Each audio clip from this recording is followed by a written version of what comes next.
इस बच्चे ने पूरे साल तैयारी की और एक ही साल में one of the most difficult examinations of mathematics को क्वालिफाई किया है, सीएमआई का विद स्कॉलरशिप वाला, और साथ ही साथ उसके आईआईटी क्वालिफाई किया है, and that too with a great rank 703 rank, which is phenomenal. IISER Pune मिल जाएगा भाई को बड़े आराम से। यू ओनली स्टडीड मैथ्स और बाकी सब्जेक्ट नहीं पढ़े?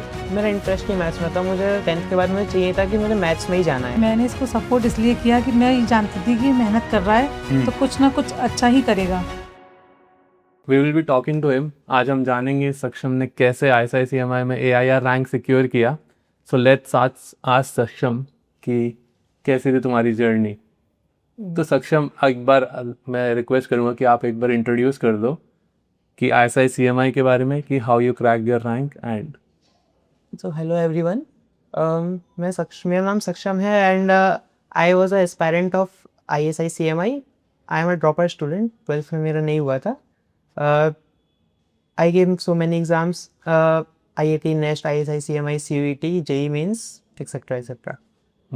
सो सर मेनली तो मैंने ओलंपियाड्स से ही स्टार्ट किया था। हाँ। 10th के बाद हाँ मैंने 11th भी पूरा ओलंपियाड्स पढ़ा था, हाँ बाकी सब्जेक्ट्स तो बिल्कुल नहीं पढ़े थे। हाँ। तो 12th तो बट ऐसा क्यों हुआ कि यू ओनली स्टडीड मैथ्स और बाकी सब्जेक्ट नहीं पढ़े?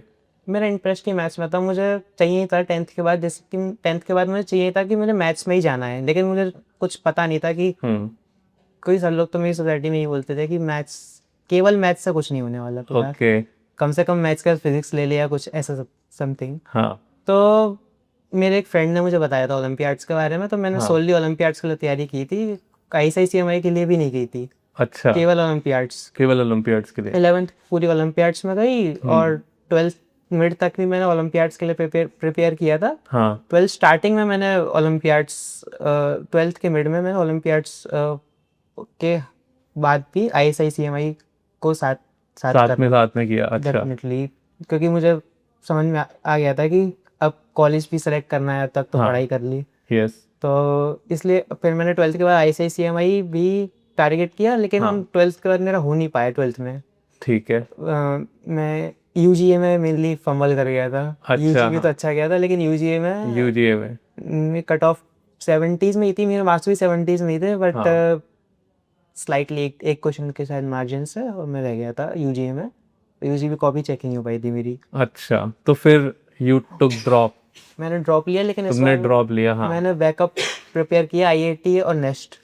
ओके, तो तुमने ड्रॉप लिया और IIT और नेस्ट को बैकअप प्रिपेयर किया। कि मैंने सोचा था कि मेजर्स में मैथ्स से करूंगा, अगर मेरा ISI-CMI में नहीं हुआ तो आइजर्स जाके मेजर्स मैथ्स से करूंगा, मैथ्स से करोगे तो वहां से रिसर्च कर सकता हूँ। तो फिर IIT नेस्ट के लिए you took Raman batch? IIT nest के लिए मैंने फिजिक्स, वो PCB केमिस्ट्री और बायोलॉजी के लिए मैंने रमन 2.0 ही लिया था। हाँ, तो मैथ्स तो ऑलरेडी ओलंपियाड्स के लिए पढ़ा, वो काफी हद तक मैंने पढ़ रखी थी, तो वो मैंने ड्रॉप ईयर में ज्यादा मैथ्स पढ़ी भी नहीं थी। मैंने मेनली उन तीनों सब्जेक्ट्स पर ध्यान दिया था और मैथ्स साइड बाय साइड थोड़ी कर रहा था। तो फिर you gave both IIT and nest, दोनों दिए थे। तो दोनों की मैथ्स कैसी लगी इस बार? मेरे को दोनों की मैथ्स बहुत आसान लगी, स्पेशली IIT की तो बहुत ही ज्यादा, मैं फुल मार्क्स भी आए थे। तो गाइस देखो, ISI-CMI के लिए प्रिपेयर करते हो तो ऑलरेडी हर एग्जाम की मैथ्स प्रिपेयर हो जाती है, तो मैथ्स तो काफ़ी इजी लगी, तो मेरे लिए काम बहुत आसान हो गया। इवन मेरी ज़्यादा अच्छी प्रिपरेशन नहीं थी फिजिक्स में, केमिस्ट्री में, बायोलॉजी में भी बहुत अच्छी प्रिपरेशन नहीं थी, किसी में नहीं थी। बट मैंने एक डिसेंट लेवल पे रमन बैच पे, जैसे मुझे 2.0 से तो मुझे क्रैश कोर्स भी मिल रहा था। हाँ, तो मैंने क्रैश कोर्स को पूरा हटा दिया, केवल रमन बैच लिया था। ओके। क्योंकि फरवरी से फिर मैं ISI की प्रॉपर तैयारी कर रहा था। प्रॉपर तैयारी करी डेफिनेटली। तो ओके, तो फिर इस बार जैसे ISI-CMI दिया, कैसा लगा एग्जाम के बाद, और जब रिजल्ट आया तब कैसा लगा? CMI में एग्जाम के बाद में आई वॉज लाइक 100% कॉन्फिडेंट कि इस बार तो हो गया। और मतलब कितनी एक्सपेक्ट कर रहे थे और कितनी आई, उससे अगर कंपेयर करें हम तो? एक्चुअली CMI में रैंक्स आती नहीं है। हाँ, चक्कर ये तो, लेकिन उसमें 2 क्राइटेरिया होते हैं, विद स्कॉलरशिप है विदाउट स्कॉलरशिप। यस। तो मैं इतना श्योर था कि विद स्कॉलरशिप ही आएगा, मतलब मेरा पेपर इतना अच्छा हुआ था। हाँ, तो विद स्कॉलरशिप ही आया। तो जब मेल आया, फोन मेरे हाथ में ही था। हाँ, तो वो अचानक से मेल नोटिफिकेशन आया, मैंने पढ़ा, कॉन्ग्रेचुलेशन से शुरुआत थी, वो पढ़ के एकदम बहुत अच्छा लगा, बहुत फ्रेश हो गई। तो चलो, तो अच्छा लगा कि ड्रॉप ईयर लिया, it was worth it, right? तो फिर रमन बैच लिया, फिर you are also enrolled in ISI-CMI batch? No, अच्छा, तो ISICMI में इनरोल्ड नहीं थे आप, रमन में इनरोल्ड थे? अच्छा रोल था। अच्छा, तो फिर रमन की मैथ्स नहीं करी थी यहाँ पे? नहीं, रमन की मैच मैंने यहाँ पे नहीं करी थी, बट लास्ट टाइम पे क्या हुआ था, देयर वाज सम डिस्कशंस होते थे टेलीग्राम ग्रुप पे, तो अलग से हाँ। सब्जेक्ट वाइज वो हाँ हाँ हाँ हाँ चैनल्स बनते थे। हाँ तो वहाँ पे एक मैथ्स के डाउट मेंटर थे, हाँ आकाश भैया उनका नाम है। हाँ जैसे फिजिक्स पीसीबी में तो क्या होता था कि वो क्वेश्चंस डालते थे एमसीक्यू और आंसर करते थे बच्चे, हाँ। रोज 2-2 क्वेश्चन डालते थे। मैथ्स में क्या था कि वो ISI CMI जैसे ही क्वेश्चन डालते थे, डालते थे, हाँ। इवन हार्डर देन दैट, अच्छा, इवन हार्डर देन दैट, वो हाँ, ट्राई करते थे कि बच्चा सोचे, सोचे, yes. उस लिहाज से पढ़े। That is important. तो उन्होंने बहुत हेल्प करी। वो मुझे रोज रात को, मतलब मैं जगना ही पड़ता था कि हाँ इनसे डिस्कशन करना ही है ये क्वेश्चंस के लिए। तो वो उसने बहुत हेल्प की थी लिटरली। वो मुझे क्वेश्चंस मिल भी नहीं रहे थे वैसे कि ISI CMI, क्योंकि मैं सब 12th तक कर चुका था, मुझे बहुत ज्यादा मैं नोन भी नहीं था कि क्या क्या मैं रिसोर्स लूँ, अब मैं क्या नहीं लूँ। वो 2 क्वेश्चन आते थे और पूरा दिन ले जाते थे। अच्छा, तो फिर अब जैसे ISICMI के लिए यू प्रिपेयर्ड, राइट? तो अगर तुम्हें फ्यूचर स्टूडेंट्स को एडवाइस करना हो कि हाउ दे कैन प्रिपेयर, कैसे वो अच्छे से रैंक वगैरह सिक्योर कर सकते हैं, तो what would be your advice? सबसे पहले तो मिथ दिमाग से निकालना होगा कि सीट्स कम है तो मेरा सिलेक्शन नहीं हुआ, ये ऐसा कुछ नहीं होता इसमें। क्योंकि मैं भी कोई, या फिर ऐसा मिथ कि इसके लिए गॉड गिफ्टेड बच्चा चाहिए, तो ऐसा भी नहीं है कि मैं तो कोई गॉड गिफ्टेड था भी नहीं। I was just normal kid. तो उसके बाद अगर आपको प्रिपेयर करना है तो एक स्ट्रैटेजी, पर्टिकुलर स्ट्रैटेजी फॉलो करनी है, और मॉक्स का स्पेशली बहुत ज़्यादा ध्यान देना है। स्पेशली प्रीवियस ईयर पेपर्स के जो मॉक्स की तरह देने की कोशिश करें, लास्ट के स्पेशली 5 सालों के, जो कि मैंने किया था डेफिनेटली अपनी प्रिपरेशन में काफ़ी। और डेफिनेटली, और सॉल्यूशन की तरफ बहुत ज़्यादा ना भागे, ना ही भागे। हफ्ता भर निकल जाए प्रॉब्लम पे तो हमें अभी सोचना चाहिए। That is maths is all about ना, कि Definitely. कितना हम सोचेंगे वो ज़्यादा इंपॉर्टेंट है। और उसको जल्दी सोल्यूशन देख लेंगे तो वो हमारे दिमाग में लॉजिक कभी नहीं बन पाएगा। एबिलिटी डेवलप तो तभी होगी जब सोचेंगे, वरना सॉल्यूशंस देखते देखते तो मुझे, ये मैंने ओलंपियाड में खूब सीखा है कि सॉल्यूशन देखने ये से कुछ सबके लिए एडवाइस है ये, कि ये सबको करना होता है। और अब जैसे मैथ्स के अंदर many of my students also think कि क्या इंपॉर्टेंट है, स्मार्ट वर्क या हार्ड वर्क, या दोनों इंपॉर्टेंट है? What do you feel about ISICMI? क्या बिना हार्ड वर्क के कोई स्मार्ट है मैथ्स में तो वो कर सकता है, या फिर जो सिर्फ हार्ड वर्क कर रहा है वो कर सकता है, या दोनों होने चाहिए? नहीं, हार्ड वर्क ऐसा नहीं होना चाहिए कि फॉर एग्जांपल मैं 14 घंटे लगाऊं, हाँ। लेकिन मैं कर क्या रहा हूँ 2+2 3+2, वो that doesn't matter. That doesn't matter. एक अच्छा रिसोर्स मटेरियल होना चाहिए, क्वालिटी टाइम होना चाहिए। ऐसा भी नहीं कि 10 घंटे 12 घंटे आप पढ़ोगे तो ही आपका होगा। करेक्ट। नॉर्मल टाइम दो प्रॉब्लम पे, सीखने की कोशिश करो। मतलब एग्जाम निकालने की बाद में कोशिश होनी चाहिए, पहले सीखने की कोशिश होनी चाहिए। तो what was your study plan, like how, what, कोई प्लान बनाया था या कुछ आवर्स फिक्स थे कि इतने आवर्स में पढ़ूंगा करूंगा? मेरे कोई आवर्स फिक्स नहीं होते थे किसी भी दिन, इट वाज वेरी रैंडम मेरे लिए। हाँ। किसी दिन कोई हो गया, किसी दिन कोई हो गया, लेकिन ये है कि मैं पढ़ता था जस्ट। तो चक्कर क्या है कि जब भी मैंने मेरी ओलंपियाड्स के लिए पढ़ाई कर रखी थी, तो उसने मुझे सेटिंग तो सिखा दी थी। तो सबसे इम्पोर्टेंट होती है आपकी सेटिंग, क्योंकि सेटिंग अगर आपकी बन गई लगातार 3 घंटे बैठने की एक प्रॉब्लम पे, तो इम्पोर्टेंट है। क्योंकि आप अभी एक प्रॉब्लम पे सोच रहे हो, अभी सोचा, 5 मिनट रुक गए, फिर सोचा, ऐसे नहीं, एक कंटिन्यूस वे में आप सेट करोगे एक प्रॉब्लम के साथ, तो तभी निकल के आएगा कि हाँ कुछ ना कुछ प्रोडक्टिव होना चाहिए जब भी हम बैठ रहे हैं। और side by side objective papers जो होते हैं उनकी भी थोड़ी प्रिपरेशन होनी चाहिए। क्योंकि मैंने 12th में यही गलती करी थी कि मैं सब्जेक्टिव पे बहुत ज़्यादा रिलाई कर गया था, ऑब्जेक्टिव ही रह गया था मेरा। Correct, this is also one misconception जो बच्चों को होता है कि उनकी मैथ्स अगर अच्छी है so they should only do subjective, but ऐसा नहीं करना चाहिए। क्योंकि सब्जेक्टिव प्रिपरेशन डेफिनेटली हेल्प तो करती है ऑब्जेक्टिव में भी, लेकिन आपको एक proper test environment, test format, test वो क्लॉक लगा के एकदम, तो तब ऑब्जेक्टिव प्रिपरेशन आपकी होती है। और ऑल्सो टेस्ट एनालिसिस, क्योंकि बिना एनालिसिस के मॉक का कोई सेंस वही मतलब नहीं है। तो अगर ऐसे किसी से पूछा जाए कि सिर्फ ओलंपियाड की प्रिपरेशन से ISICMI हो जाएगा, इज इट ट्रू और नॉट? सिर्फ ओलंपियाड की प्रिपरेशन से एग्जैक्टली नहीं होगा। आपको ओलंपियाड प्रिपरेशन, क्योंकि और भी टॉपिक्स होते हैं, कैलकुलस को आपको उस लेवल पे भी करना पड़ता है। कैलकुलस है, और भी ओलंपियाड प्रिपरेशन क्या करता है, आपको बूस्ट दे देता है कि आप वो टॉपिक को आसानी से कर पाओगे, लेकिन करने तो पड़ेंगे करने तो पड़ेंगे। ये। और अब जैसे बात करें कि हम प्रिपेयर किया आपने ISI-CMI के लिए, राइट? तो ISI-CMI में प्रिपेयर करते हुए ISI और CMI के लिए कुछ डिफरेंस लगा? Like you gave the exams अगे इन 12th, फिर ड्रॉप ईयर के बाद तो यू गॉट सिलेक्टेड, तो कि ISI में ये थोड़ा डिफरेंट लगा और CMI में ये थोड़ा डिफरेंट लगा? The only difference there was the pattern, especially the objective pattern.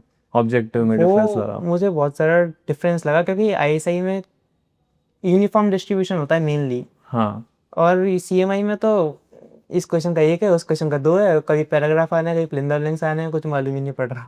अच्छा। हाँ, ये तो आई अंडरस्टैंड कि ये तो डिफरेंस रहेगा कि ऑब्जेक्टिव्स के पैटर्न का डिफरेंस है। और बाकी रेस्ट प्रिपरेशन में आई डोंट फील कि कोई ऐसा मच डिफरेंस या फिर एनी टारगेट ऐसा लगा कि इतने क्वेश्चंस तो रोज सॉल्व करने ही चाहिए मैथ्स में? What was your like general day कि एक दिन में मैं इतने क्वेश्चन सॉल्व कर रहा हूँ? कितने क्वेश्चन सॉल्व कर रहे थे? नहीं होता था फिर भी अगर अब you if you want to recall कि हाँ इतने क्वेश्चन तो करे ही होंगे solve to get into the college. Actually ये काफ़ी रैंडम भी था, मेरी 11th में भी अलग था, 12th में भी अलग था, उनमें हाँ। ऐसे फर्दर भी अलग था, लेकिन फिर भी अगर कोई मुझसे पूछे ISI-CMI के लिए प्रिपेयर करने कितने करता था मैं अपने हाँ। टाइम पे, जब मैं प्योरली ISI-CMI के लिए प्रिपेयर कर रहा था, तो वो अच्छे क्वेश्चंस होते डेफिनेटली, सब्जेक्टिव तो वो मैक्स टू मैक्स 6-7, और इजी होते थे तो डेफिनेटली मैं इजी ज़्यादा करता भी नहीं था। ओके। वरना वो फिर 10 to 15 इवन मोर अगर बहुत ज़्यादा इजी है तो। गुड। वही सब्जेक्टिव के लेता हूँ, ऑब्जेक्टिव के लिए मैं बट डू यू फील कि क्वेश्चंस जब हम कर रहे हैं तो पेशेंस ज़्यादा इंपॉर्टेंट है? कि अगर कम क्वेश्चंस भी हो रहे हैं इट्स ओके, बट करना है पेशेंटली क्वेश्चंस का सॉल्व मैथ्स में। पेशेंस से ही आएगा, क्योंकि फर्स्ट गो में तो मुझसे कुछ समझ में ही नहीं आता था।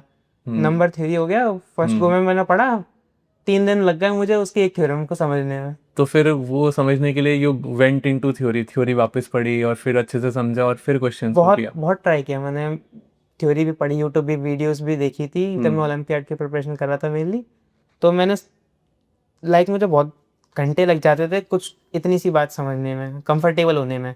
बट ऐसा लगा कि स्टार्टिंग में टाइम ज़्यादा लग रहा है बट बाद में बहुत इजीली चीज़ें समझ में आ रही हैं। ये भी था, हाँ, स्टार्टिंग में चीज़ों को ग्रास्प करने में, क्योंकि कभी पढ़ी तो थी नहीं सब चीज़ें, हाँ। तो ग्रास्प करने में स्टार्टिंग में ज़्यादा टाइम लगता है, लेकिन धीमे धीमे फ्लो बन जाता है, तो एक फ्लो में फिर आप समझ जाते हो कि हाँ ये मेथड लगेगा, तो उसके बाद टाइम कम लगने लगता है उस पर्टिकुलर लेवल ऑफ प्रॉब्लम का। अगर उसके बाद भी हार्ड पकड़ा हो तो फिर ज़्यादा टाइम लगेगा, फिर नॉर्मल होगा ऐसा। चलो, तो we are very excited for Saksham secured seat in CMI। Saksham को मैथ्स मिली है with computer science with full scholarship, so it's very difficult to crack, but Saksham ने सारी चीज़ें फॉलो करी, सारी एडवाइसेस फॉलो करी and he got into CMI।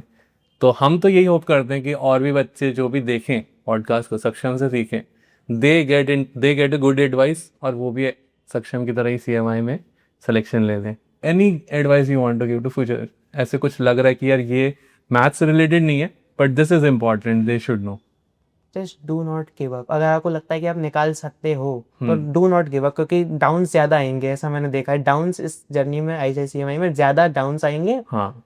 Mainly मुश्किलें ज़्यादा आएंगी। हाँ। आपको कब ऐसा कम लगेगा कि मैं कुछ अच्छा कर रहा हूँ, कभी कभी लगेगा, लेकिन तो डाउन से वो नहीं होना है, घबराना नहीं है, just do not give up and that's it. तो फिर जैसे you said do not give up, है ना, तो डू नॉट गिव अप में व्हाट डिड यू डू? तुमने क्या किया कि अभी मेरे को थोड़ा डिमोटिवेशन सा फील हो रहा है, तो व्हाट वाज योर स्ट्रेंथ कि इससे मुझे स्ट्रेंथ मिली? या एक्चुअली मेरे दिमाग में कभी आया ही नहीं कि मुझे छोड़ के भागना है, क्योंकि ओके। मेरी सोसाइटी में क्या था कि सब लोग जेई मेनली टारगेट करते थे, तो वो सबने मुझसे ही कहा कि जेई करो, ये क्या चीज़ होती है, जानते भी नहीं थे। तो मुझे थोड़ा रेजिस्ट करके ये सब करना पड़ा। तो ये तो मेरे साथ सवाल ही नहीं था कि मैं छोड़ के भाग जाऊँ बीच में, तो मैं छोड़ के नहीं भागा। ये दिमाग में कभी था ही नहीं कि छोड़ के भागना है। डेफिनेटली चढ़ाव तो बहुत है, अप्स बहुत है, लेकिन मैंने ये कभी दिमाग में नहीं आया कि मेरे को छोड़ के भागना है। हाँ, अप्स आए, लेकिन सॉर्टेड करेंगे, उसको सॉल्व करेंगे, ट्राई करेंगे, ट्राई करता रहा, ट्राई करते करते हो गया वो। फिर मैंने सीख लिया कि just do not give up, और फिर मैंने उसे लाइफ में भी बाकी चीज़ों में अप्लाई किया।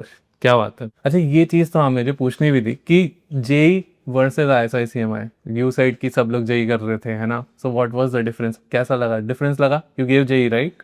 मैंने जेई भी दिया है। तो डिफरेंस कैसा लगा एग्जाम पैटर्न में कि how is ISI-CMI is different from JEE? Mainly it's not about कि कौन सा ज़्यादा टफ है या कौन सा ज़्यादा वैसा हाँ। इजी है। It's not about, they are just different exams. एक चाह रहा है कि आप इस लिमिटेड टाइम में उतनी प्रॉब्लम सॉल्व कर लो। जेई आईएसआई में आप सोचना सीखो, आप सोच सकते हो, आप वो particular type of problem solve कर सकते हो इन द करेक्ट मैनर।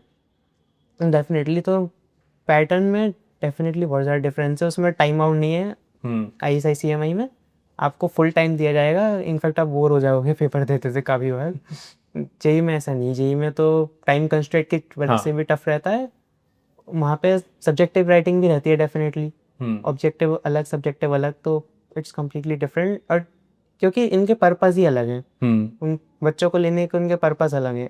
वहाँ पे मैथमेटिक्स में बच्चे का इंटरेस्ट भी होना चाहिए, प्लस उसमें वो कैपेबिलिटी भी होनी चाहिए। वहाँ पे इंजीनियरिंग पर्पस से लेते हैं कि आपका वो काम हो जाए सच।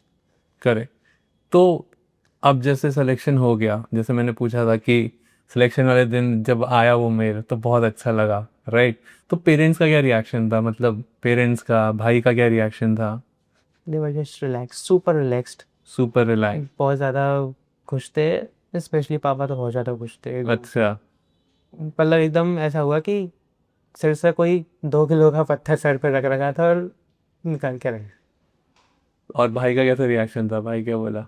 ऑल आर सबको मज़ा आया। बहुत ज़्यादा। तो जैसे कि अभी मम्मी भी बता रही थी कि you studied in the day है ना, तो फिर उनको पता रहता था कि पूरे दिन पढ़ रहा है, मेहनत तो कर रहा है, डेफिनेटली तो उनको बहुत अच्छा लगा फिर। डेफिनेटली कि नाइट्स में तो मैं नहीं पढ़ता था, मैं डे में हाँ। पढ़ता था। तो दिखता रहता था, तो वो भी कहती रहती थी कितनी मेहनत कर रहा है, तो हो जाए हो जाए हो जाए। नहीं अच्छा है, हम भी यही प्रे करते हैं कि सारे बच्चों का सिलेक्शन हो, और इतनी मेहनत कर रहे हो तो डेफिनेटली होगा ही है ना, दिस इज इट। और बाकी अच्छा यू फिर साइस्त्रा से क्या हेल्प मिले तुम्हें? एक्चुअली मैंने IIT नेक्स्ट के लिए साइंसदार ज्वाइन किया था। हाँ। मेनली मुझे IIT नेक्स्ट में बहुत हेल्प मिली थी, क्योंकि हाँ। आप किसी एग्जाम के लिए टारगेट कर रहे हो, भले वो बैकअप में है, लेकिन वो आपका एग्जाम बन चुका है। बन चुका है, यस। तो डेफिनेटली वो मुझे IIT नेक्स्ट में तो बहुत हेल्प करी। प्लस उसने क्या किया, मेरे दिमाग से बर्डन हटा दिया, एक टेंशन हटा दी कि ISI-CMI नहीं हुआ तो अब क्या। अब क्या? ये टेंशन हटा दी। प्लस लास्ट टाइम पे जो मैंने बताया टेलीग्राम चैनल्स बोलते थे, वो मैथ्स का चैनल तो बहुत अमेजिंग था, बहुत ज़्यादा अच्छा डिस्कशन होता तो फिर उसमें हेल्प हुई ISI-CMI को क्रैक करने में? उसमें हेल्प हुई टेलीग्राम ग्रुप के थ्रू जो मैथ्स की प्रॉब्लम्स आई उसमें थी। डेफिनेटली वही मैंने मैथ्स वहीं से पढ़ी। मतलब मैथ्स में मैंने साइंस से वही एक चीज़ कही थी और वो बहुत अच्छी थी। ऐसे ही आते रहो, ऐसा नहीं कि ISI-CMI में चले गए, चेन्नई चले गए तो आ नहीं सकते हो, दिल्ली जब भी आओ आओ ऑफिस में मिलो। और राइट मैम, सी जैसे सक्षम ने एग्ज़ाम्स क्लियर किए हैं, तो क्या होता है कि लोग ना पेरेंट्स के स्ट्रगल को इग्नोर कर देते हैं। उनको लगता है कि जो पढ़ रहा है, जो प्रिपेयर कर रहा है, उसी का एक स्ट्रगल होता है। बट पेरेंट्स को साथ में सिर्फ और सिर्फ उनको मटेरियल्स में नहीं, इमोशनली और फिर मेंटली बहुत सपोर्ट करना पड़ता है। तो आप उस जर्नी के थ्रू हमें वॉक थ्रू करेंगे? नहीं, मैंने इसको सपोर्ट इसलिए किया कि मैं ये जानती थी कि मेहनत कर रहा है तो कुछ ना कुछ अच्छा ही करेगा। इसलिए मैं नहीं जानती थी इस पढ़ाई के बारे में, ना मैंने कभी सुना। बट ये था कि हाँ ये कुछ कर रहा है, तो पूरी लगन से कर रहा था, दिनों रात मेहनत कर रहा था। तो मेरे को ये लग रहा था कि हाँ कुछ करेगा, इसलिए इसका सपोर्ट इसलिए करा कि हाँ जो कर रहे हो अच्छा कर रहे हो, तो आपको करना है बस इसमें। बट भाई है ना कि कोई भी चीज़ के लिए जब आप प्रिपेयर कर रहे होते हो तो बहुत बार डाउन टाइम भी आता है कि यार नहीं हो रहा मुझसे, this is very very frustrating. सक्षम के साथ ऐसा नहीं हुआ। ऐसा बिल्कुल नहीं हुआ। ऐसा बिल्कुल भी नहीं हुआ। बट हम लोग कभी कभी सोचते थे कि मतलब बहुत कम इसमें चांसेस हैं, तो आप डाउन ना हो जाएं। बट इसके अंदर कभी नेगेटिव फीलिंग्स आई नहीं। सही बात है। ऑब्वियसली एज अ पेरेंट आप भी इंश्योर करते हो कि मैं कभी नेगेटिव फीलिंग आने भी ना दूं बाय क्रिएटिंग अ पॉजिटिव मेरे अंदर भी environment। कभी नेगेटिव फीलिंग नहीं थी। लास्ट ईयर इसका नहीं हो पाया था, तो मेरे अंदर बिल्कुल भी नेगेटिव फीलिंग नहीं है। मैं नेक्स्ट ईयर 100% होगा। ऐसी बहुत अच्छी बात है। जैसे सक्षम ने सायस्ट्रा के 3 कोर्सेज लिए हैं फॉर 3 सब्जेक्ट्स, तो आप क्या कहना चाहेंगे कि आपको क्या लगता है कि सायस्ट्रा का कंट्रीब्यूशन कितना रहा है उसकी सक्सेस में? साइस्त्रा का पूरा कंट्रीब्यूशन है, क्योंकि इसका सेकंड यही था कि अगर मेरे को CMI में नहीं जाना है तो फिर मेरे को उसमें ही साइस्त्रा के थ्रू नेक्स्ट में ही जाना नेक्स्ट में है। ही जाना है। अच्छा, एक और बात मुझे आपसे पूछनी थी कि आपका क्या ड्रीम था सक्षम के लिए कि ये कौन से कॉलेज में जाए? मैं ये नहीं बोल रहा कि आपने उसको कभी किसी चीज के लिए इंसिस्ट किया होगा, वो मुझे मैंने पता कभी आपने इसको नहीं किया insist होगा। नहीं किया। हाँ, बट आपका क्या मन मेरा था? यही ड्रीम था, जो इसका ड्रीम मैं है वही वही। मेरा ड्रीम बने। ये जिसमें जाना चाहता है उसमें इसको सफलता मिले, बस सही बात है ये सक्सेस हो हर चीज में, जो इसका मन हो, इसके मन के हिसाब से इसको सक्सेस मिल जाए। बस मेरी यही भगवान से भी प्रार्थना थी कि बस इसको अपने मन के हिसाब से सक्सेस मिले। इसका रिसर्च में जाने का, तो मैं प्लेसमेंट की तरफ भी ध्यान नहीं देती हूँ। रिसर्च में जाना है तो रिसर्च में जाओ। अच्छा, वैसे ठीक है, इस पे एक अच्छी मेरे को एक बात याद आई है। सक्षम, आपने मुझे बोला था कि आपको रिसर्च करना है मैथ में, तो आपने थोड़ा ऐसे एक्सप्लोर किया है कि मैथ में किस चीज़ में? जैसे मैथ में बहुत सेंटर्स होते हैं, नंबर थ्योरी होता है, आपको पता होगा, आपने ऐसे में की प्रिपरेशन की? मैंने किया था पहले सर्च कि मेरा पर्टिकुलर टॉपिक ऑफ इंटरेस्ट क्या होगा अगर मुझे सर्च करने में जाना है तो मेरा इंटरेस्ट सबसे ज़्यादा नंबर थ्योरी में था। मेरा भी उसी में था। और बाद में मालूम पड़ा कि उसमें रिसर्च करने ऑलरेडी उसमें काफ़ी रिसर्च हो चुकी है। तो फिर मैंने कहा एनालिसिस वगैरह या अलजेब्रिक ज्योमेट्री में देखूंगा, लेकिन वो टॉपिक्स अभी मैंने उतने पढ़े नहीं है कि मैं उतना श्योर सही हो बात पाऊँ। है।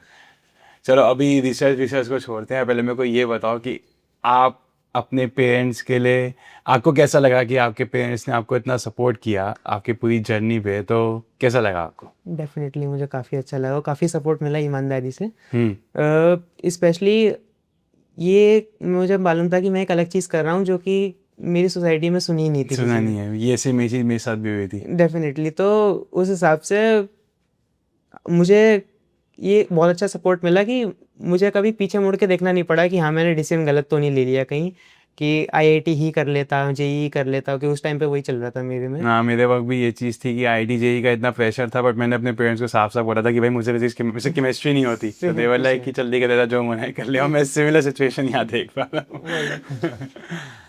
आपका जो जैसे छोटा भाई भी है, तो उसका क्या इंटरेस्ट है? मतलब उसको अभी, मतलब वो कौन सी क्लास में? अभी तो वो 12th में है करेंटली। अच्छा, 12th में, तो उसके भी आई गेस कुछ ना कुछ तो बन गए होंगे कि उसको किस तरफ जाना है। वो अभी जेईई की प्रिपरेशन कर रहा है। अच्छा, उसका जेईई, उसका आईआईटी का ही मन है। एग्जैक्टली। आई सी। अच्छा, तो अब ये आप दोनों के लिए एक लास्ट क्वेश्चन है कि फॉर फ्यूचर स्टूडेंट्स जो इस, अब देखो आपसे बहुत बच्चे इंस्पायर होने वाले हैं, शायद सबको पता नहीं है, बट आप एक बहुत बड़े सेलिब्रिटी बन चुके हो अब यूट्यूब पे, क्योंकि आपसे बहुत बच्चे इंस्पायर होने वाले हैं। तो आप क्या उनको कहना चाहोगे कि उनको कैसे प्रिपेयर करना चाहिए, और क्या आप उनको कितना साइंस को रिकमेंड करोगे उनको? तो फर्स्ट ऑफ ऑल मेरी एडवाइस तो ये रहेगी कि अपना इंटरेस्ट चूज करें सबसे पहले। अपने आप को ही जाने, अपने आप इंटरेस्ट चूज करें, रेड रेस में ना भागे कहीं भी। इवन आईसीएमआई में भी अगर नहीं इंटरेस्ट है तो नहीं इसमें आना है। सही बात है। उसके बाद अगर आपको लगता है कि आप ये करना चाहते हो, कर सकते हो, तो do not give up. Last तक डू नॉट गिव अप, अपनी फुल होप रखनी है। और अप्स एंड डाउन्स तो डेफिनेटली आएंगे, अप्स ज़्यादा आएंगे इनफैक्ट। तो डेफिनेटली पेशेंस रखना है और हार नहीं माननी है। ठीक। यस मैम, पेरेंट्स के लिए आप क्या मैसेज देना चाहेंगे?